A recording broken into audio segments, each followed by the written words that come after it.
साल की graphic designing के बाद मैंने एक चीज सीखी है कि अगर आपके पास चेयर भी अच्छी नहीं है तो भाई काम नहीं चल सकता, क्योंकि जो ग्राफिक डिजाइनर्स का काम होता है वो 1 घंटे 2 घंटे की बात नहीं होती, वो 12 से 14 घंटे तक बैठे रहने की बात होती है। तो बहुत ज्यादा रिस्क पे बात है अगर आप एक नॉर्मल सी चेयर यूज कर रहे हो। This is my old chair जिससे मैंने बहुत ज्यादा साल निकालनी है और बहुत ज्यादा हेल्पफुल रही है मेरे लिए। बट अगर आप लोग भी ये चेयर यूज कर रहे हो तो उसको नहीं करना। जिस पे भी मैं बैठा हूँ ये बेस्ट चेयर है for graphic designers and for video editor जो भी अपनी ऑनलाइन फ्रीलांसिंग कर रहे हैं। And my new chair is very comfortable, जो कि मैंने एक बहुत कम प्राइस में ली है। आपको मिल जाएगी अगर आपके पास 8,500 से 9,000 रुपए तो आपको ईजिली मिल सकती है। और अब इस चेयर पे आप बोलोगे खासियत क्या है आपके पुरानी वाली चेयर से, तो एक और चीज जो मैं आपको बताऊं, जब मैं बैठता हूँ उस चेयर पे तो आई फील वेरी कंफर्टेबल और बहुत ज्यादा दिल चाहता है बैठे रहने का। एंड जो सेकंड चीज है वो ये है कि ये फुली नेट की है। जब मैं इस पे बीट रखता हूँ कोई पसीने आने का डर नहीं होता। जब मैं उठता हूँ तो बिल्कुल पसीना नहीं हो रहा होता मैं, तो कोई मसला नहीं। अगर आप गर्मियों में इसको यूज करना चाहते हो बिल्कुल कर सकते हो, क्योंकि इसके पीछे लगी हुई है एक बहुत ही पतली सी नेट जो कि आपको एक हवा आने जाने का रास्ता दे देती है। एंड उसी के साथ बात करें तो मुझे हाथ रखना होता है दोनों साइडों पे। एक हाथ रखने के लिए कोई परफेक्ट जगह तो होनी चाहिए ना एटलीस्ट चेयर में। तो जो मेरी पुरानी वाली चेयर थी उस पर इतनी खास कोई जगह नहीं थी जिसपे मैं हाथ रख सकूँ, बहुत नीचे थी।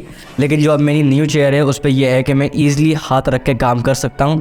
एंड भाई रियली अगर मैं आपको बताऊँ तो ये कम प्राइस के अंदर मुझे कंफर्टेबल चीज़ मिल रही है। इसमें 20 लगे हुए तो बहुत कंफर्टेबल फील करता हूँ मैं वर्क करते हुए। अब मैं आपसे मिलूंगा इंशाल्लाह फ्राइडे वाली वीडियो पे और ये वाली चेयर के साथ ही मिलूंगा, क्योंकि I feel very comfortable with this chair. And एक और बात मैं जो आपको बताना चलूँ कि this video is not sponsored भाई, ये नहीं समझना कि मैंने तारीफ कर दी, फालतू की तारीफें करी है, बट ये बहुत अच्छा रिव्यू था फॉर ग्राफिक डिजाइनर। मिलते किसी और वीडियो के साथ, जब तक के लिए